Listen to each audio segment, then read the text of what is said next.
வணக்கம். எல்லோருக்கும் கிருஷ்ண ஜெயந்தி வாழ்த்துக்கள். கிருஷ்ண ஜெயந்தி அன்னைக்கு கிருஷ்ணருக்கு பூஜை பண்ணுவோம். அந்த பூஜையில் கிருஷ்ணருக்கு பிரசாதமாக என்னென்னலாம் படைக்கணும்? ஒவ்வொருத்தர் வீட்லேயும் ஒவ்வொரு விதமான படைப்புகள் இருக்கும். ஒரு சிலர் நிறைய பலகாரங்கள் எல்லாம் வச்சு படைப்பாங்க. நான் கிருஷ்ணருக்கு என்ன படைக்க போகிறேன், அதுக்கு காரணம் என்ன அப்படிங்கிறத இந்த வீடியோவில் சொல்கிறேன். கிருஷ்ணர் ஆயர்பாடியில் வளர்ந்த குழந்தை. ஆயர்பாடி மக்களுக்கு முக்கியமான தொழிலே பசுக்களை வளர்த்து பால் மற்றும் பாலிலிருந்து கிடைக்கக்கூடிய பொருட்களை வியாபாரம் செய்வதுதான். கிருஷ்ணரும் நண்பர்களோடு சேர்ந்து மாடு மேய்ப்பார் அப்படின்னு கதைகள் சொல்லுது. அவரோட குழலிசைக்கு மயங்கி மாடுகள்லாம் அவர் பின்னாடியே வருமா. அப்படிப்பட்ட கிருஷ்ணர் எதை சாப்பிட்டு வளர்ந்துருப்பாரு? அவருக்கு ரொம்ப பிரியமான பொருட்கள் பால், தயிர், வெண்ணெய், நெய் இதெல்லாம் தான். பாலையும் கற்கண்டையும் சேர்த்து செஞ்ச பலகாரங்களையும் அவர் சாப்பிட்டு வளர்ந்துருப்பார். கிருஷ்ணர் இந்த பால், தயிர், வெண்ணெய் இதெல்லாம் அவரோட வீட்டில் மட்டும் இல்லாமல் மற்றவங்க வீட்லேயும் போய் திருடி திம்பாரு தன் நண்பர்களோட அப்படின்னு நம்ம கதைகளில் படிச்சிருக்கோம். கிருஷ்ணரோட பிறந்த நாள் அன்னைக்கு கிருஷ்ணருக்கு பிடிச்சமான ஐட்டம்ஸை வைக்கிறது தானே முறை.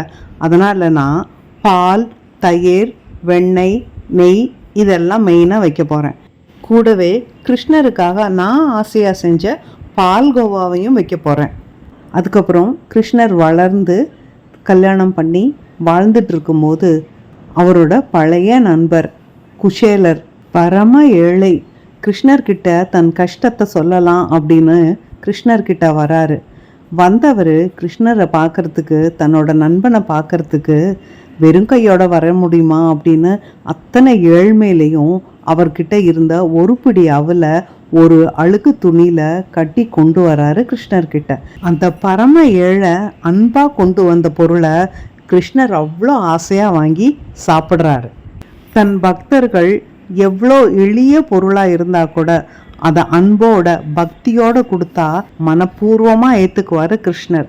அதனால் நம்ம என்ன படைக்கிறோம், எவ்வளோ படைக்கிறோம் அப்படிங்கிறதெல்லாம் முக்கியம் இல்லைங்க. நம்ம கிருஷ்ணர்கிட்ட அர்ப்பணிப்போட என்ன படைக்கிறோம் அப்படிங்கிறது தாங்க ரொம்ப முக்கியம். குஷேலரோட அவலை கிருஷ்ணர் ஆசையாக சாப்பிட்ருக்காரு.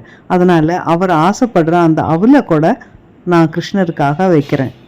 அதுக்கப்புறம் கிருஷ்ணருக்கு ரொம்ப பிடிச்ச ஒரு பொருள் துளசி. துளசி இல்லாமல் கிருஷ்ண பூஜையே இல்லைங்க.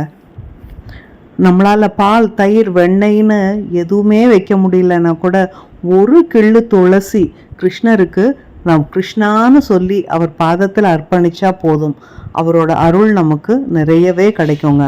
மகாலட்சுமியை பற்றி ஒரு கதை சொல்லும் போது சொல்லுவாங்க, ஒரு பெண் டெய்லியும் வாசலுக்கு சாணி தெளித்து கோலம் போட்டு வீட்டுக்குள்ளே விளக்கேற்றி வச்சிட்ருப்பாளாம். தினம் மகாலட்சுமி அவங்க வீட்டுக்கு வருவாங்களாம்.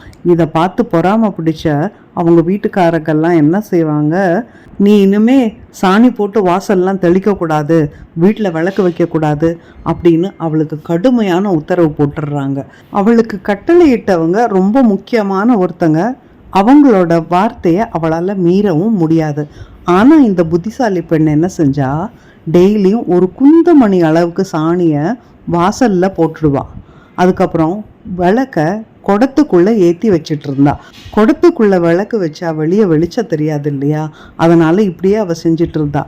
அப்போவும் மகாலட்சுமி டெய்லியும் அவங்க வீட்டுக்கு வந்துட்டு இருந்தாங்க. வாசலில் சாணி மொழிகி விளக்கு வச்சாதானே மகாலட்சுமி வருவாங்கன்னு சொல்லுவாங்க. அந்த வீட்டில் தான் சாணி தெளிக்கிறதும் இல்லை, விளக்கு வைக்கிறதும் இல்லையே, எப்படி மகாலட்சுமி டெய்லி வராங்க அப்படின்னு பொறுக்க முடியாமல் மகாலட்சுமி கிட்டேயே கேட்டுடலாம் அப்படின்னு, இந்த வீட்டில் தான் சாணி தெளிக்கிறது இல்லை, விளக்கம் வைக்கிறது இல்லையே, மறுபடியும் ஏன் வந்துட்டே இருக்க அப்படின்னு சொல்லி கேட்டாங்களாம். மகாலட்சுமி சொன்னாங்களாம், குன்றின்மணி சாணிக்கும் குடத்தில் இட்ட விளக்குக்கும் நான் வரேன் அப்படின்னு சொல்லி சொன்னாங்களாம்.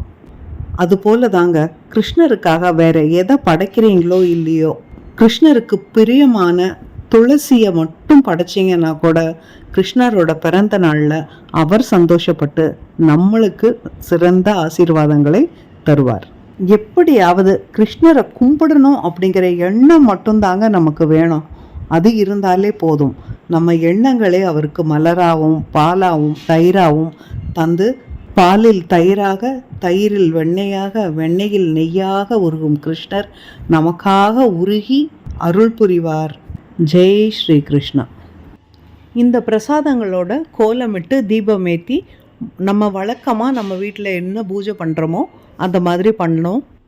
முக்கியமாக இந்த பூஜை முறைகளெல்லாம் நம்ம குழந்தைகளுக்கு நம்ம சொல்லி தரணும். சரிங்க, ஸ்ரீகிருஷ்ண ஜெயந்தியை நீங்கள் எப்படி கொண்டாடினீங்க அப்படிங்கிறத கமெண்ட்டில் சொல்லுங்கள். இந்த வீடியோ பிடிச்சிருந்ததுன்னா லைக் பண்ணுங்கள், ஷேர் பண்ணுங்கள். நம்ம சேனல் பிடிச்சிருந்ததுன்னா சப்ஸ்கிரைப் பண்ணுங்கள். நன்றி, வணக்கம்.